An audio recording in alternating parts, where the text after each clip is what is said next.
जय हिंद दोस्तों 14 जेपीएससी देने वाले सभी कैंडिडेट्स के सामने अभी दो प्रश्न बना हुआ है। सबसे पहले तो कट ऑफ कितना जाएगा, वो थोड़ा सा पुराना क्वेश्चन हो गया, लेकिन अभी सबसे बड़ी समस्या ये है कि रिजल्ट कब तक आने वाला है। और सच पूछे तो रिजल्ट इस वीक की संभावना अभी कम लग रही है, लेकिन नेक्स्ट वीक पक्का रिजल्ट आ जाना चाहिए।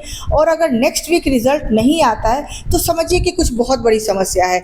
अब ये समस्या किस लेवल पे है, क्वेश्चन के लेवल पे है या कुछ और है, ये तो रिजल्ट आने पे और रिजल्ट के बाद कट ऑफ आने पे समझ में आएगा कि कहाँ पे क्या चीज़ें हुई हैं। लेकिन मैं एक चीज़ आप लोगों से बार बार रिक्वेस्ट करती हूँ, आज भी मेरे वीडियो बनाने का यही पर्पस है कि आप लोग जितने भी ज़्यादा आप लोग ये सोचते रहेंगे कि रिजल्ट कब तक आएगा, कट ऑफ कब कितना होगा, कितना जाएगा, होगा कि नहीं होगा, पीटी क्वालिफाई करेंगे नहीं, उतने दूर आप सक्सेस से दूर होते चले जाएंगे। मान लीजिए कि आपका रिजल्ट आ गया, आपने सोचा है कि बहुत अच्छी मेंस की प्रिपरेशन नहीं चल रही है और आपका रिजल्ट आ गया, आप फिर कर क्या लेंगे, कुछ नहीं कर पाएंगे ज़्यादा।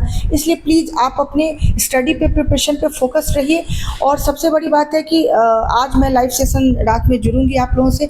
और अभी सबसे ज़्यादा जो परेशानी आ रही है मेंस के सिलेबस में, वो आ रही है सबसे ज़्यादा जो पेपर प्रॉब्लम आ रही है, वो आ रही है इंडियन इकोनॉमी को लेके। और वाकई में अगर देखा जाए तो सिलेबस बहुत बड़ा है, और सिलेबस को उसको भी 3 पार्ट में, सस्टेनेबल डेवलपमेंट और इकोनॉमिक रिफॉर्म्स को लेके और फर्स्ट। तो एक चीज़ को समझने की कोशिश करते हैं, जैसे कि मैंने लाइव सेशन में आप लोगों से बोला था। और हाँ, इस सबसे पहले मेरी हम्बल रिक्वेस्ट है आप सबसे कि मेरे चैनल को जितना ज़्यादा हो सके प्लीज़ लाइक करें और सब्सक्राइब करें।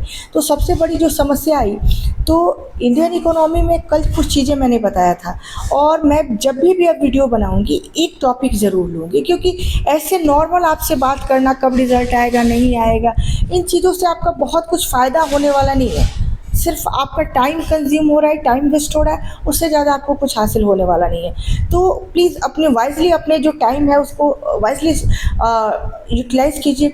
और जैसे कि एक टॉपिक मैंने कल भी बोला था कि डब्ल्यूटीओ से रिलेटेड एग्जामिनेशन में पूछे ही जाते हैं। हर आप पीसीएस को उठा के देखिए, यूपीएससी को उठा के देखिए, क्वेश्चन पूछे जाते हैं। वहाँ पे प्रॉब्लम क्या है कि यहीं पे आपको एक्चुअल पता चलता है कि नॉर्थ साउथ का कॉन्सेप्ट क्या है।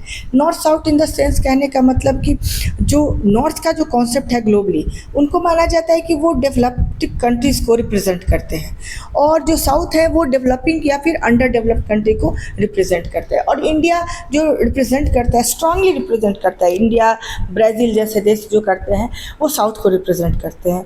और यहाँ सबसे बड़ी जो विवाद है डब्ल्यूटीओ को लेकर, डब्ल्यूटीओ का स्थापना इसलिए 1995 में हुई, गैट को रिप्लेस करके, गैट को ख़त्म करके हुई थी, कि जितनी भी इंटरनेशनल जो भी ट्रेड्स हैं, ठीक है, चाहे वो सेवाओं के हों चाहे वस्तुओं के हों, उन पे जितनी भी ऑब्स्टेकल्स हैं, या फिर ये कह सकते हैं कि टैरिफ की जैसी समस्याएं हैं, जितनी अनियमितताएं हैं, उनको समाप्त करने के लिए और इंटरनेशनल ट्रेड को स्मूथ बनाने के लिए किया गया था।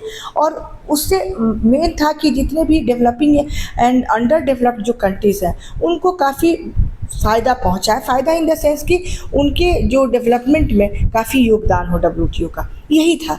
लेकिन उसके उल्टे हुआ ये कि 2 भागों में पूरा विश्व बट गया। और अमेरिका जैसे, स्पेशली अमेरिका जो सब्सिडी देते हैं, वो कैसे सब्सिडी देते हैं, उनके तरीका बस अलग है।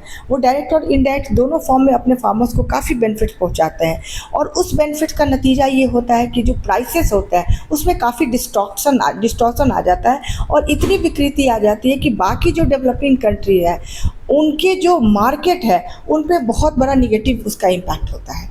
और चूँकि जैसे डब्ल्यूटीओ में प्रोविज़न है कि इन चीज़ों को हटाया जाए, टैरिफ हो या फिर ऐसे सब्सिडी जैसी चीज़ों को जितना ज़्यादा हो सके मिनिमाइज़ किया जाए। लेकिन इंडिया का, चूँकि इंडिया जो देता है, सब्सिडी देता है, फर्टिलाइजर्स पे देता है, और सबसे ज़्यादा जो देता है एमएसपी पे देता है। हालांकि फूड सिक्योरिटी अलग है, जो दिया जाता है वो अलग है, लेकिन एमएसपी एक ऐसी चीज़ है जो इंडियन गवर्नमेंट इसको ज़रूरी मानती है हमारे फार्मर्स के लिए।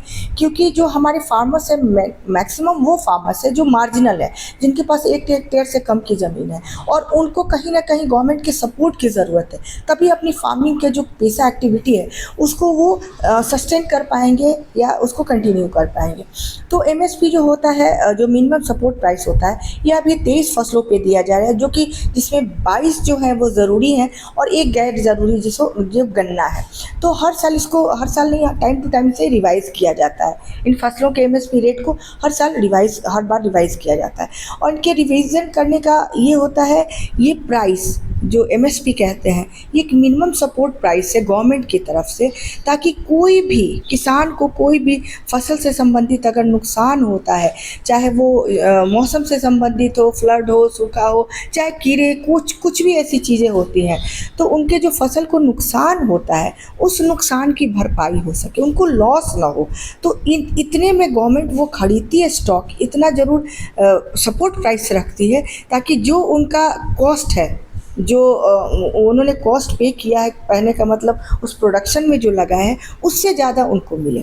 ठीक है। और WTO यहाँ कहता है कि ये मैक्सिमम सब्सिडी हो या ऐसी चीज़ें हो, मैक्सिमम 10% आप बढ़ा सकते हैं, 10% का सपोर्ट देते हैं, लेकिन इंडिया उससे ज़्यादा भी देता है। और इंडिया का ये तर्क है कि अभी हमें बहुत कुछ करना है, हमारी जो 80 करोड़ ऐसे लोग हैं जिनको फूड सब्सिडी दिया जाता है, सब्सिडाइज रेट पे फूड दिया जाता है, ऐसे में इंडिया का कहना है कि अभी हम ये सब नहीं कर सकते। तो कुल कहने का मतलब है कि जो MSP दिया जाता है, तो फार्मर्स को ये इंश्योर किया जाता है अभी के लिए और फ्यूचर के लिए कि आप फार्मिंग से जुड़े रहिए, आपको एक सपोर्ट प्राइस दिया जाएगा ताकि आपको नुकसान ना हो। और वो खरीदारी की जाती है गवर्नमेंट के द्वारा, वो बफर स्टॉक के रूप में रखा जाता है। ठीक है। तो ये एक छोटी सी बेसिक कॉन्सेप्ट है। दूसरी बहुत सारी और भी प्रॉब्लम्स हैं, आपको ट्रिप्स को लेके प्रॉब्लम्स है, और भी सारी प्रॉब्लम्स है, टैरिफ को लेके प्रॉब्लम है, लेकिन मेन प्रॉब्लम जो है वो ये है। और सबसे बड़ी बात, आज मैं लाइव 950 के आसपास आप लोगों से जुड़ूंगी, और जहाँ से मैं एक ज्योग्राफी का एक क्वेश्चन लूँगी, एक या दो इकोलॉजी से क्वेश्चन लूँगी, इकोनॉमिक्स से क्वेश्चन लूँगी, सस्टेनेबल डेवलपमेंट का पार्ट होगा उससे क्वेश्चन लूँगी, और फिर आपसे मैं डिस्कस करूँगी, कुछ चीज़ें भी बताऊँगी, कुछ फॉर्मेटिंग आपको तुरंत उसी समय बताऊँगी, और जनरल जो डिस्कशन होती है हमारी वो होगी। तो आप जुड़िएगा और प्लीज़ मेरे चैनल को लाइक एंड सब्सक्राइब कीजिए। और हाँ, सबसे स्पेशल जो इम्पोर्टेंट है मेरे लिए, वो कमेंट करना ना छोड़िए। Thank you.